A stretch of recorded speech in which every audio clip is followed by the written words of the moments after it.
Sports Radio Tri-Cities. I've always wanted to be a head coach. I've always wanted to kind of run the program the way I thought things should be done. If I want to go out and practice for 2 hours in pads, we can put on pads and we'll practice for 2 hours. Or if I want to go out and practice for an hour and a half in shorts, we can do that. I like having the ability to make those decisions. I'm looking forward to putting together a staff. That's new ETSU head football coach Randy Sanders being introduced as the 18th head coach in Buccaneer football history. Great resume, Morristown, Tennessee. The last 29 years he's been coaching at the football bowl subdivision level. Most recently, the offensive coordinator at Florida State. Has great ties to the state of Tennessee. At the University of Tennessee, he was at one point their offensive coordinator. He also previously was a player at Tennessee. With a sports flash on 1420 NBC Sports Radio Tri-Cities, I'm Matt Pauley. Hi, I'm Marky Billson, Tri-City Sports Now. Next final half hour, I'd love to hear from you about your thoughts on the ETSU hire and really the ETSU situation right now. How down are you after the loss to Xavier? I think there is a reason to be down. Yeah, I do. On the other hand, like I said, I do think that there is a little indication that this is how far the program has come. Really in because I do remember when it was, oh, look, ETSU only lost by a point to Oklahoma. And that is, I mean, you should not be happy about your losses. Maybe Butler's got to be happy about playing for national championships 2 years in a row, don't get me wrong, but I don't know if they're actually happy that half-court shot was just off. Should be happy about that. You know, I mean, that's really, you know. I think maybe it does show how far ETSU has come. I mean, they're hiring Randy Sanders. They're hiring a coach with similar pedigree to what Tennessee and Mississippi State hired in football. And you know what? Now it's not good enough to just lose by 2 or just have a lead against Xavier. Also, ETSU history, I can remember early 90s. Remember, there was supposed to be a home and home. Mini-Dome was really supposed to take off at this time. There was supposed to be a home and home with Kansas.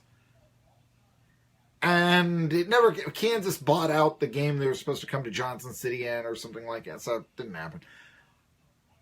The Bucs still had to go to Lawrence, though.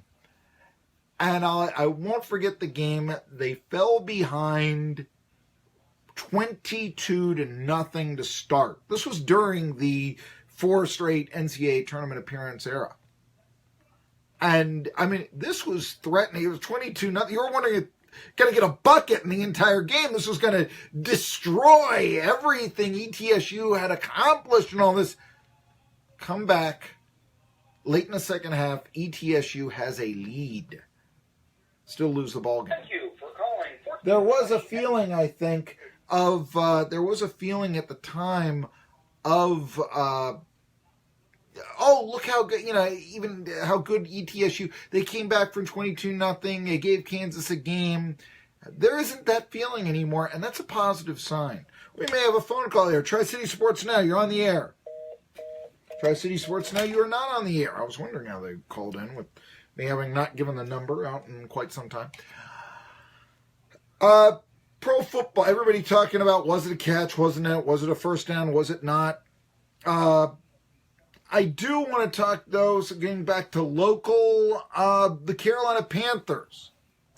Jerry Richardson is putting the team up for sale. This comes after allegations that, although they are not very detailed, that in this day and age and in recent times he may have, I'm not sure exactly what the Jerry Richardson allegations are, but, you know, inappropriate treatment, that line that we're hearing, there's bringing down everyone, and it's a little scary to me because I don't think just allegations, and I'm fearful that just allegations of wrongful conduct are going to bring down people, and good people at times.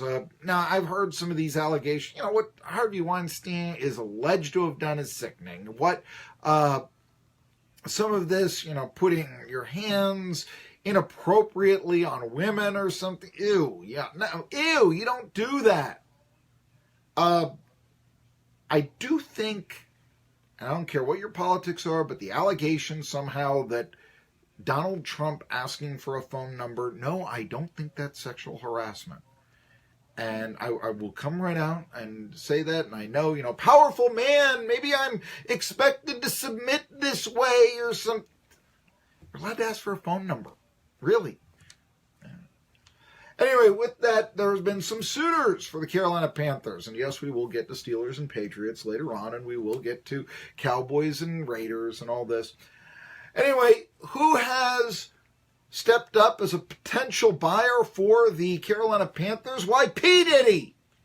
That's right, P. Diddy. Unfortunately, Chris Herring says on Twitter, Diddy really put a video online saying he wanted to buy the Panthers in 1 minute. He got the name of the team wrong, said he'd bring in Kaepernick to compete for a starting job despite already having a franchise QB, and suggested the halftime show would be the organization's number 2 priority. And now Colin Kaepernick is saying, no, I want to be part of that organization to buy the Panthers. I thought Kaepernick had gone away. I was so happy no Eagles fan said, why don't we bring in Kaepernick? Tri-City Sports now talking a little more about the NFL. City streets. Firestone Destination Tires take you anywhere you want to go. Designed to be responsive and with solid traction, there is a Firestone Destination tire that's right for you.